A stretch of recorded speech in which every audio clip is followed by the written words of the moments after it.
Hello coaches, thanks for joining me today for another Modern Soccer Coach Breakdown. Today we're going to talk about defending crosses, the back four in those wide areas, how they deal with the service, what other aspects there are to consider, how to work on it in the training pitch. If you enjoy it, as always, please give it a like and a subscribe below. And if you're looking for more exercises, particularly in pre-season planning, please head on over to modernsoccercoach.com. We've got some ebooks, we've got some free PDFs, we've got some specifically designed around back fours as well that are consistent with these practices. So please go check that out, modernsoccercoach.com. But before you go, please give it a like and subscribe. All right, let's go. Defending crosses. So traditionally, the best way that was once taught to defend crosses was to prevent the cross in the first place.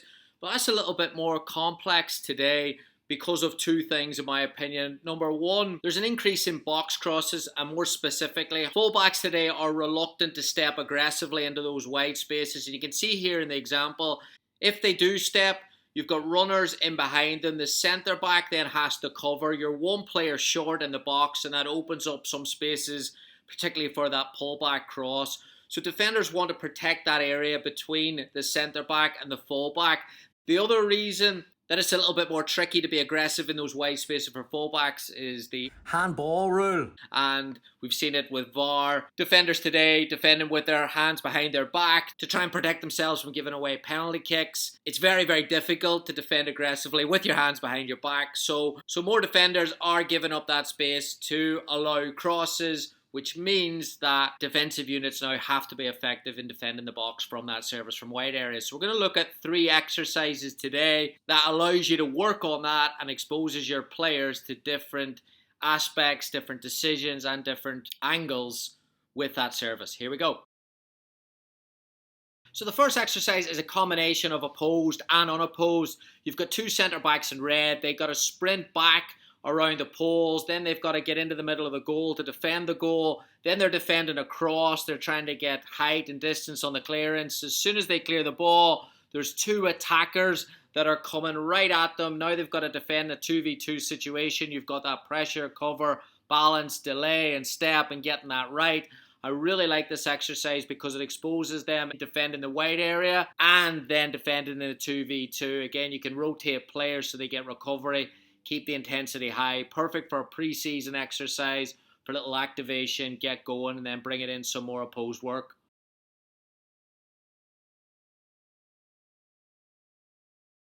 Next exercise is a 9v9 condition game. You've got 2 wide channels. They are occupied by the attacking players, wide players only.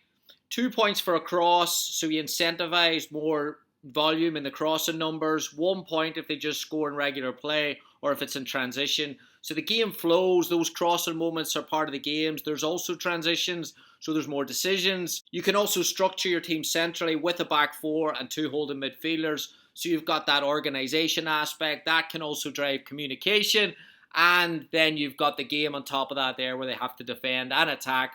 And it becomes competitive too. So plenty of crosses, plenty of attack, and plenty of defend as well. And then finally, an attack versus defence game. 4v4 in the box alongside the goalkeeper. Again, you've got the shape and structure of that back 4. You've got 5 players all on the outside and they're all numbered. So the outside players all serve crosses. A goal is worth 1 point. A clearance over the clearance line is worth 2 points. But if the clearance only reaches one of the servers, then that server can transition into the game, create a 5v4. They've got 6 seconds to score. The central server is a combination player rather than a crosser. So this gets you, again, exposure to defending crosses and stepping the line up and defending in combination play centrally. That might be a second phase in a game. Again, I really like this. You're defending right side, left side. You're defending deep. You're defending high. Stepping the line up. Plenty of communication. Plenty of competition. Keep it realistic to the game.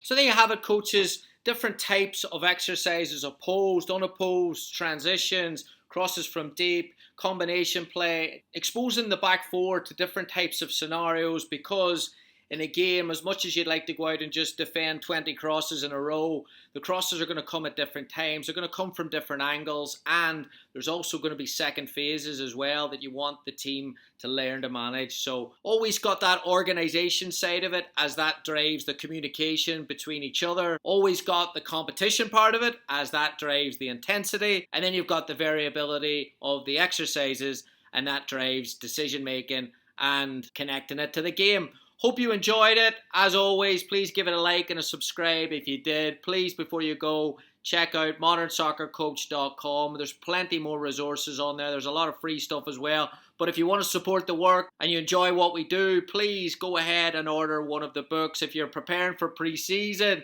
we've got high intensity pressing exercises, new ebook that's just out. Perfect for pre-season, perfect for getting the tempo right in your sessions from day one. All right, thanks so much for the support. I'll see you next week. Goodbye.